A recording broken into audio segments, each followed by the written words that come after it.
Well, hey fellas, Thorzax here. I was asked before I was tagged, and I declined because I'm not really a knife guy.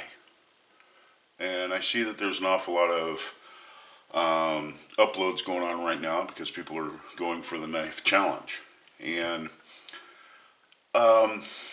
knives to me are more like a working tool, and guys have you know, collections of knives and things like that they keep, you know, handy and, keep them in nice order. And they have some beautiful knives, that they're showing out there on the internet right now, which is really cool. Um, you know, but the thing I want to kind of discuss about knives is knives to me are more or less a tool, and they're a tool of of use, and you have the proper tools for the proper use. And that's kind of where I want to go with this. Now, if you haven't seen it, go on into YouTube and take a look at what Ozark Spirit has to say about knives, and I am totally in agreement with him. You should spend just as much money on a quality steel to maintain your knife than buying expensive knives. Maintaining the edge on your knife is the most important thing. And quit whittling the stone. I mean, I see these guys, they sit there and they stone and stone and stone and try to, sharpen their blades and stuff like that. A stone is something that you use to make a knife. You make the edge. You make the edge. You don't fine tune the edge with a stone. You can, but it's extremely hard to do. And a lot of times what happens is that people end up sharpening more on one side than on the other, and they get it uneven. And it really is a talent that you really need to have the proper tool in order to get, the proper edge on there. Unless you're just going to put a straight edge on. So, anyway, first and foremost, for my birthday years ago, I think I was 15 or 16, my brother Steve bought me this. And this is an old timer charade. This is my, this is my hunting knife. And I've had this forever, and I keep it nice and sharp, and I keep it stuck away, in my hunting gear. But, for skinning and using it to butcher out an animal and stuff like that, that's what this is made for. So anyway, a nice little knife, handy, full tang, riveted, the whole bit. And I don't even know if they sell these anymore. They were really quite popular for a long time. They had two models. They had this one, and then they had a smaller one that was just like it. And I used to have the little smaller one, and I gave that one to my dad. So, anyway, so much for that. Kitchen, okay? One of the things that Ozark went and got into is about the proper knives that you need for the kitchen. And one is a nice paring knife that you can keep nice and sharp for so you can get into, detailed work. You also need a nice boning knife, so you can go ahead and you can get and cut clear down to the bone and that sort of thing, and you can work the piece of meat from the bone and that sort of thing with a boning knife. Also having a decent chef's knife that has the proper curve, so you can rock it back and forth and use it for chopping. I mean, that's so important. What he was talking about was the use of the knife. Okay, and a lot of people are not taught about the use of the knife. He really got into a subject there that a lot of people just don't even think about. There's a proper way of using the knife. One of my favorite kitchen knives. Now, this is one of my favorite kitchen knives. Now, you can't use it on anything with bone in it. Okay, but for boneless meat, vegetables, stuff like that, for chopping and slicing.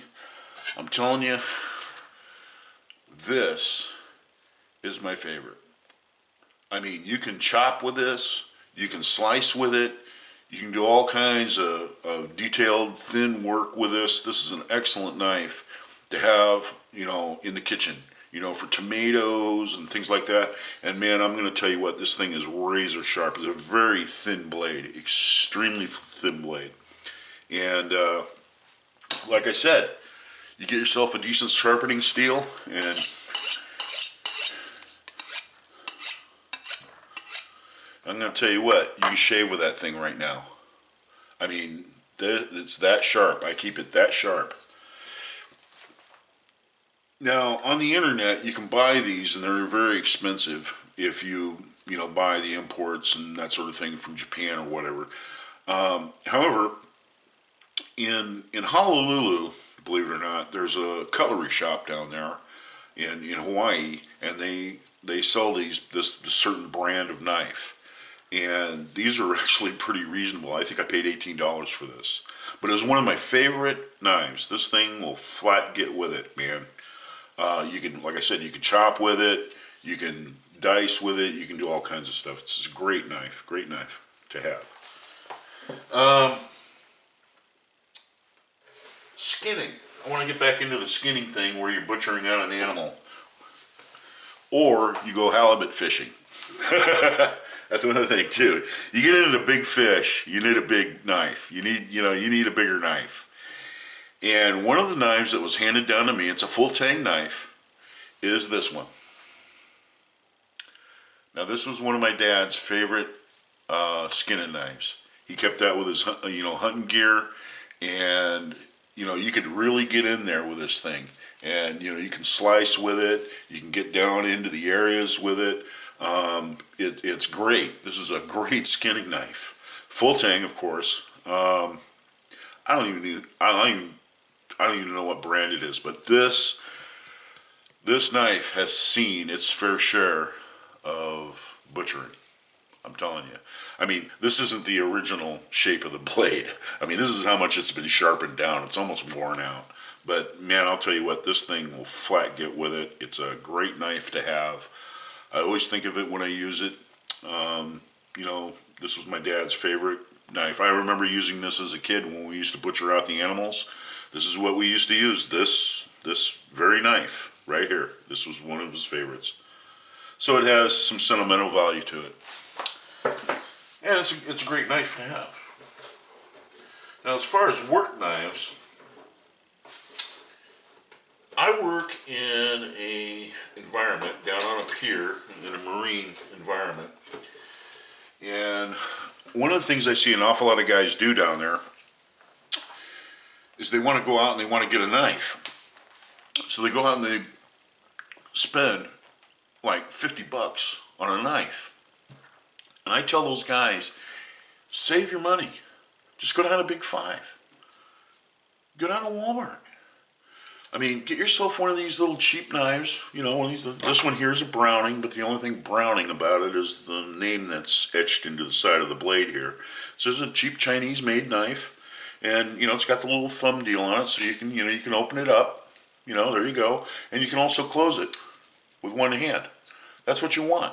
I mean, if you're down there on the pier, and say for instance, you're pulling something over or something like that, or you're going to cut something loose, you're going to take up the tension on whatever it is you're going to cut loose, like a cable or something like that. You're going to open up your knife, and then you're going to cut the rope, okay? And when you're free, you got the piece in your other hand that you're holding, and then you have your knife. And then you can just go ahead and fold up your knife, put it in your pocket, and you're ready to go. I've got two of them. This right here, this was sent, it was some giveaway thing on the internet, and I went ahead and filled out my email address, and they sent me this knife. But, it's the same thing. It's got an assisted opening, a little flip open assisted opening, and I can still shut it with one hand, put it in my pocket. Here's the greatest deal of the whole thing. When I'm in the heat of battle down at work, and I've got a million things on my mind and I'm trying to remember it all, and I break out my knife and I go ahead and I cut that loose and I start to feed it over with a heavy or whatever with some six thread, and say for instance I don't fold it up and put it back in my pocket right away. I'll lay it down on the bull rail, and and it'll be sitting there on the bowl rail while I'm on the catwalk. And the next thing you know, I mean, we got to go and do something else. I'll run off, and I'll leave it sitting there. You might as well kiss it goodbye. Someone is going to find this, and they're going to put it in their pocket and walk off and say, hey, man, look what I found. That's just the way it is. Don't go out and buy an expensive knife for work. Buy a good quality knife. Get something that's, you can put an edge on, and it'll keep an edge you can maintain with a steel. And that way you've got something, as if you lose it, you break it, you drop it over the side, it goes into the drink. You're not out anything. You're not out anything, Just get these cheap knives. They work just as good. You get more miles out of them. These are work knives. That's what they're for. Getting back into the use of things. A